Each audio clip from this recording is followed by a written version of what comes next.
আজকে অন্তর্বর্তীকালীন সরকারের প্রধান উপদেষ্টা মাননীয় প্রধান উপদেষ্টা ডক্টর মোহাম্মদ ইউনূসের সভাপতিত্বে জুলাই গণ অভ্যুত্থান ঘোষণাপত্র প্রণয়ন বিষয়ে একটি সভা অনুষ্ঠিত হয়েছে। এই সভাতে বিএনপি, জামাত, হেফাজতে ইসলাম, বাম মঞ্চ, বৈষম্যবিরোধী ছাত্র আন্দোলন, নাগরিক কমিটি সহ জুলাই গণ অভ্যুত্থানে অংশগ্রহণকারী প্রায় সকল শক্তি এবং রাজনৈতিক দল উপস্থিত ছিলেন। এই বৈঠকে জুলাই গণ অভ্যুত্থান ঘোষণাপত্র প্রণয়নের ব্যাপারে ঐক্যমত পোষণ করা হয়েছে। সবাই বলেছেন এই ধরনের একটা ঘোষণাপত্র দরকার আছে, তবে এখানে অনেক সাজেশন এসেছে। মোটা দাগে বলে এই সাজেশনগুলোর মধ্যে ছিল এই ঘোষণাপত্রে সবার অবদান ঠিকমতো করে বলতে হবে এবং এই ঘোষণাপত্রের ধারাবাহিকতা ঠিকমতো উল্লেখ করতে হবে। এই ঘোষণাপত্রের নেচারটা কী হবে, এটার পলিটিক্যাল বা রাজনৈতিক পলিটিক্যাল নেচার বা লিগ্যাল নেচারটা কী হবে সেটা স্পষ্ট করতে হবে। এবং সবচেয়ে বেশি গুরুত্ব দিয়ে যেটা বলা হয়েছে, এই ঘোষণাপত্রটা আরও বেশি আলোচনার ভিত্তিতে জুলাই গণ অভ্যুত্থানের পক্ষের যে রাজনৈতিক দল, শক্তি, ছাত্র আন্দোলন, ছাত্র জনতা, তাদের বিভিন্ন ফোরাম, এদের মধ্যে আরও ইন্টেন্সিভ, আরও অনেক বেশি আলোচনার মাধ্যমে সর্বসম্মতিক্রমে এটাকে প্রণয়ন করতে হবে এবং এটার জন্য যতটা সময় লাগা প্রয়োজন ততটা সময় নেওয়া যেতে পারে, তবে চেষ্টা করা উচিত যাতে অযথা কালবিলম্ব না হয়, অযথা সময়ক্ষেপণ না হয়। তো সবাই একমত পোষণ করেছেন সবার ঐক্যমতের ভিত্তিতে আরও নিবিড় আলোচনার ভিত্তিতে এই ধরনের একটি ডকুমেন্ট প্রস্তুত হওয়া উচিত।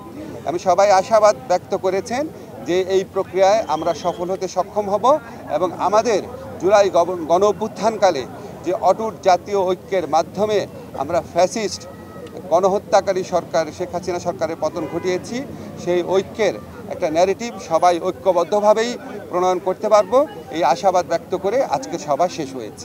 আপনাদের সবাইকে ধন্যবাদ। আমরা দুইটা কোশ্চেন নিব। আমি সময়সীমা শুনেছি। আপনারা যেটা সময়সীমা বলেছেন, সকল রাজনৈতিক দল এবং ছাত্রদের সংগঠন যারা অংশ নিয়েছে এখানে প্রায় সকলেই বলেছেন যে এই ঐক্যমত পোষণ করে সর্বসম্মতিক্রমে একটি ডকুমেন্ট প্রস্তুত করার জন্য যত সময়ই লাগুক সেই সময় যেন নেওয়া হয়, তাড়াহুড়া যেন না করা হয়, আবার অযথা কালক্ষেপণও যেন না করা হয়। কয়েকজন প্রস্তাব করেছেন যে এই লক্ষ্যে সংগঠিতভাবে আলোচনা পরিচালনার জন্য যেন একটা কমিটি গঠন করা হয়, এই ধরনের প্রস্তাব আসছে। আমরা এই সকল প্রস্তাব অ্যাক্টিভলি বিবেচনা করে দ্রুত সিদ্ধান্ত নিব। রাজনৈতিক দলগুলোর মধ্যে কোনো রকম দূরত্ব সৃষ্টি হয় নাই, শুধুমাত্র প্রসেস নিয়ে কী পদ্ধতিতে আলোচনা করা হবে সেটা নিয়ে বিভিন্ন রকম মতামত এসছে।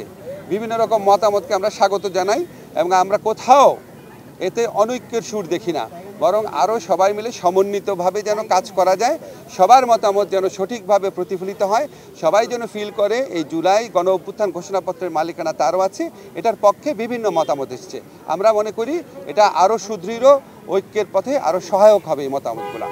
এটা নিয়ে ফার্দার বিভিন্ন রকম আলোচনা হতে পারে, কমিটি হতে পারে, দ্বিপাক্ষিক আলোচনা হতে পারে, সেগুলি বিষয়ে আমরা অ্যাক্টিভলি বিবেচনা করে আমরা ওনাদের পরামর্শের ভিত্তিতেই খুব দ্রুত একটা কর্মকৌশল ঠিক করব।